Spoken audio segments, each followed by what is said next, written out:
श्रोताओं नमस्कार। समसामयिक विषयों पर आधारित हमारे साप्ताहिक कार्यक्रम बातों बातों में के आज के अंक के साथ मैं विकल्प शुक्ला। श्रोताओं, हर वर्ष 26 नवंबर को संविधान दिवस मनाया जाता है। बीते 26 नवंबर को भारत ने संविधान को अंगीकार किए जाने की 75वीं वर्षगांठ मनाई है। इस अवसर पर केंद्र सरकार ने अगले 1 वर्ष तक चलने वाले समारोह की शुरुआत की है। ये समारोह अगले साल 26 नवंबर तक देश भर में आयोजित किए जाएंगे। भारत के संविधान के बारे में बात करने के लिए आज हमारे साथ हैं गुरु घासीदास केंद्रीय विश्वविद्यालय बिलासपुर के राजनीति विज्ञान और लोक प्रशासन विभाग में professor doctor Anupama Saxena. Doctor Saxena को लोक प्रशासन और राजनीति शास्त्र विषय में अध्यापन का लगभग 37 वर्षों का अनुभव है। उन्होंने लोक प्रशासन, राजनीति और चुनाव प्रक्रिया पर काफी शोध किया हुआ है। डॉक्टर सक्सेना, आकाशवाणी समाचार के इस कार्यक्रम में हम आपका हार्दिक स्वागत करते हैं। जी, बहुत बहुत धन्यवाद। मैडम, सबसे पहले हम यह जानना चाहते हैं अपने श्रोताओं की ओर से कि किसी भी देश के लिए उसके संविधान का क्या महत्व होता है और यह क्यों जरूरी होता है? देखिए, कोई भी देश नागरिकों से बनता है जी, और किसी भी देश में ये जरूरी होता है कि नियमों का एक ऐसा समूह हो जो सभी नागरिक जिससे सहमति रखते हों जी, और नियमों का वो समूह नागरिकों को परस्पर व्यवहार करने और राज्य और नागरिकों को आपस में व्यवहार करने के लिए दिशा निर्देश देता है जी। तो भारत के संविधान के संदर्भ में सोचें तो जैसा कि हम सब जानते हैं कि हमको एक बहुत लंबे औपनिवेशिक गुलामी के बाद स्वतंत्रता हमको हासिल हुई थी।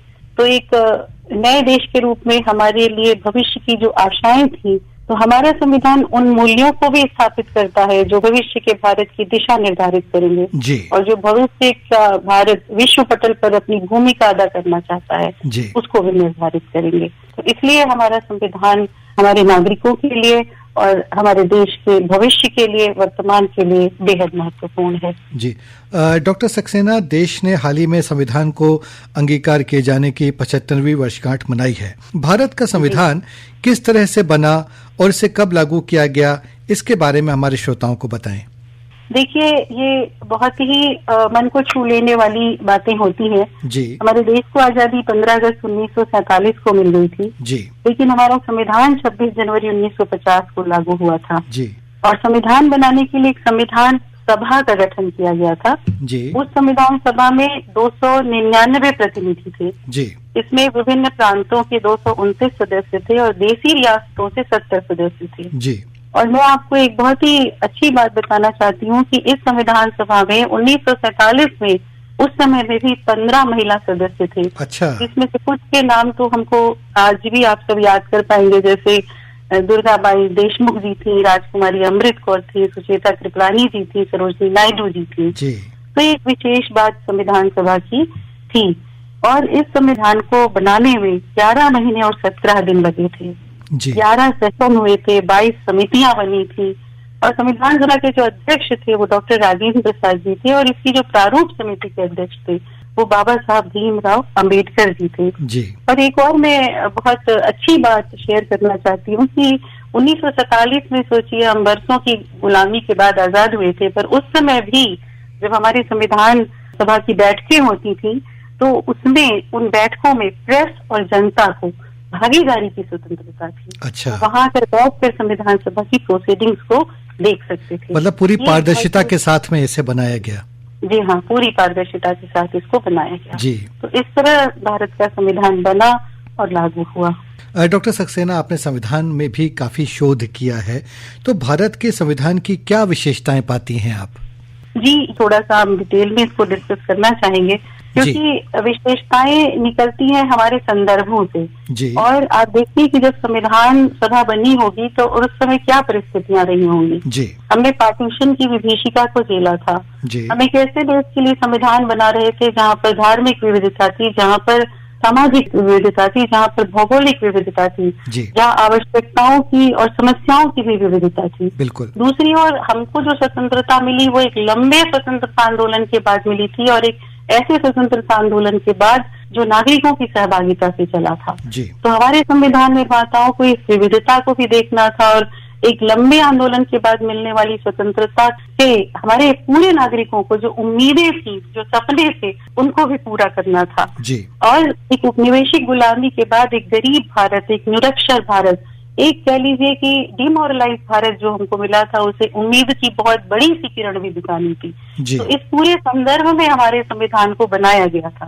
तो जब हम संविधान की विशेषताओं की बात करते हैं तो इस संदर्भ में हमको देखना होगा, तभी हम समझ पाएंगे कि हमारा संविधान इतना विशिष्ट क्यों है। सभी विशेषताओं को तो बता पाना संभव नहीं है, पर कुछ जो मुझे बहुत ही महत्वपूर्ण लगती हैं, विशिष्ट लगती हैं, उनको मैं बताना चाहूंगी। देखिए, सबसे लंबा संविधान है और जैसे मैंने कहा, ये इसलिए हुआ क्योंकि इतना विविधतापूर्ण देश था और सबकी आशाओं को, आकांक्षाओं को, सपनों को हमको समेटना था और सबको ये विश्वास देना था कि हर किसी की आइडेंटिटी इस देश में इस संविधान के माध्यम से सुरक्षित की जाएगी।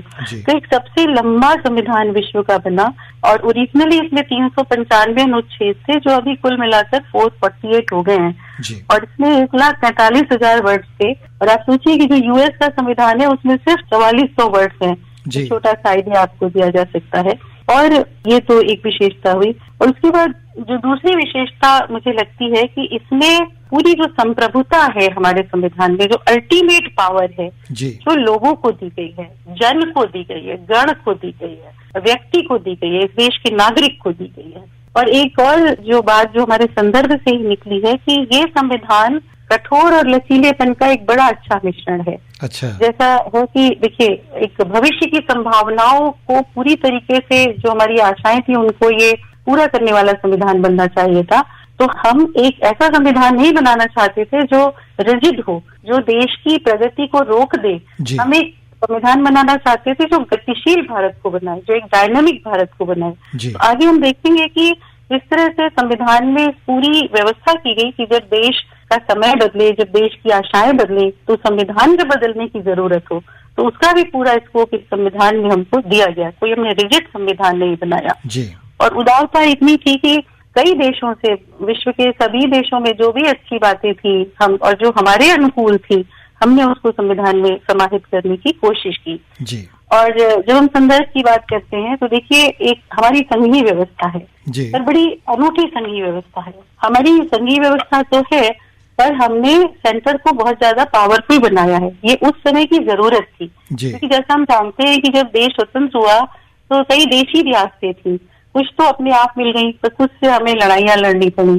कुछ हमारे बॉर्डर के जो स्टेट्स थे, जो उस समय इंडिपेंडेंट स्टेट्स हुआ करते थे, ना वो अंग्रेजों के अधीन थे, ना वो प्रिंसली रियासतें थी, जो ट्राइबल एरियाज थे, उन सबको भी हमको अपने में मिलाना था।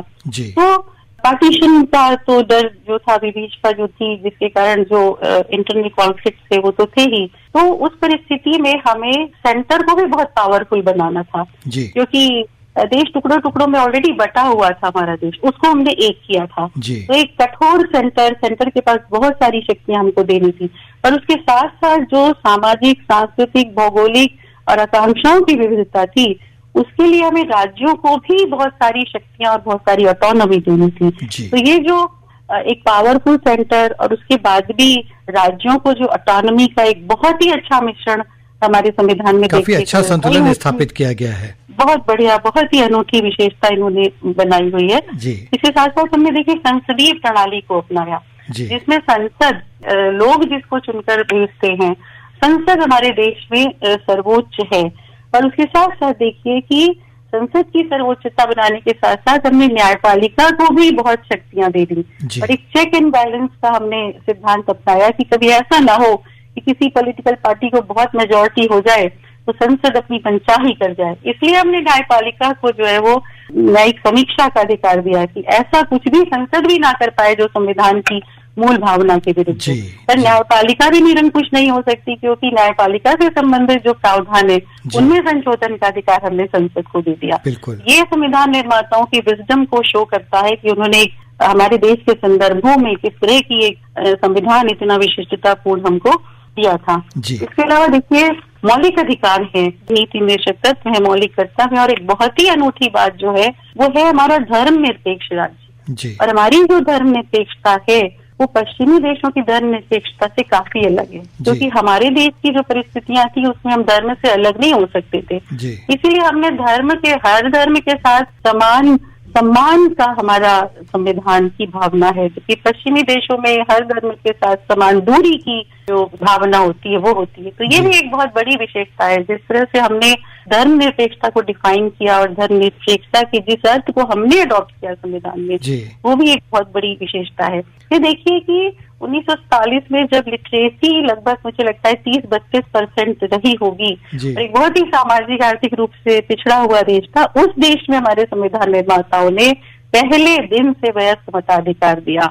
बिना किसी भेदभाव के हमने 21 साल से ऊपर के हर व्यक्ति को वोट डालने का अधिकार दिया। ये बहुत ही बड़ा कदम था एक लोकतांत्रिक राज्य की ओर।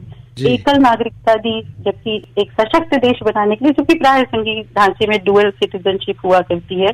उसके अलावा जैसे मैंने कहा कि उस समय की परिस्थितियों को देखते हुए सेंटर को पावरफुल बनाना था, देश टुकड़ों में ना बिखर जाए। कुछ स्ट्रिक्ट प्रोविजंस भी हैं, जैसे आपातकालीन प्रावधान है।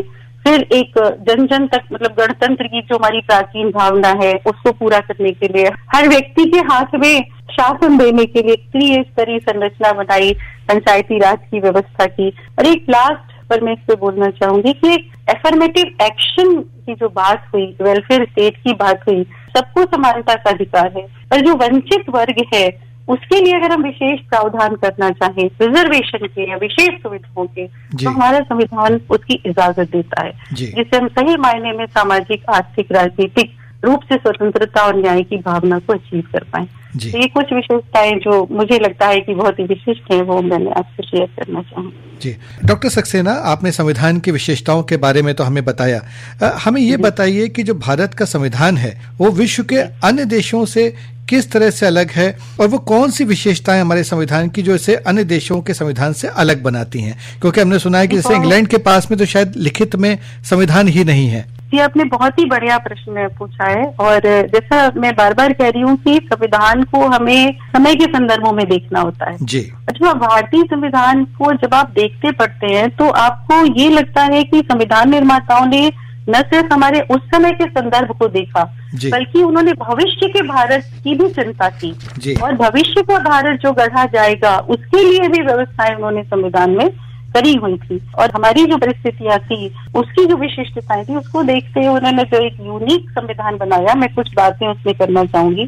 जैसे देखिए कि संघीय व्यवस्था विश्व के बहुत सारे देशों में है, अमेरिका में भी है, हमने अमेरिका से ही काफी कुछ संघीय व्यवस्था का ढांचा दिया।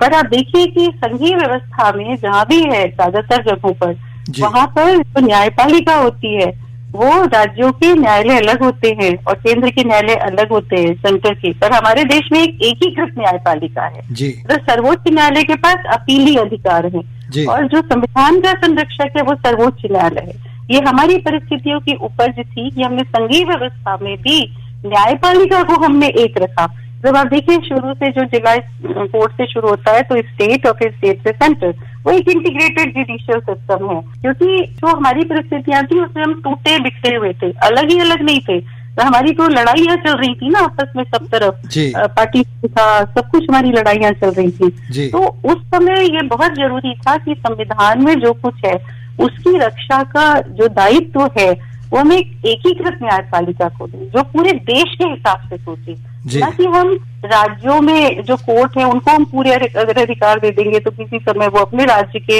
हित में सोच सकते हैं। तो ये हमारी परिस्थितियों की उपस्थिति की हमने एकीकृत न्यायपालिका को अपनाया।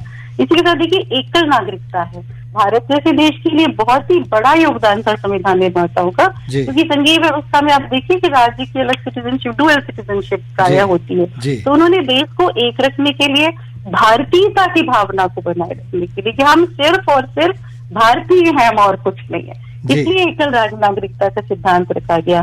कुछ रिजिडिटी भी है, जैसे राष्ट्रपति के पास शक्तियां है कि वो विधेयक को रोक सकता है, वीटो कर सकता है। और जैसे मैंने कहा संविधान की जो मूल भावना है उसको कोई भी टच नहीं कर सकता, कोई भी संविधान संशोधन उसमें नहीं हो सकता है। और हम सब धर्मों के प्रति सम्मान की बात करते हैं, हम धर्मों से दूरियां बनाने की बात नहीं करते। बिल्कुल। डॉक्टर सक्सेना, आप हमें संविधान के बारे में बहुत ही महत्वपूर्ण जानकारी दे रही हैं और हम श्रोताओं को बताना चाहेंगे कि डॉक्टर सक्सेना के साथ भारत के संविधान पर इस बातचीत को हम इस कार्यक्रम की अगली कड़ी में भी जारी रखेंगे।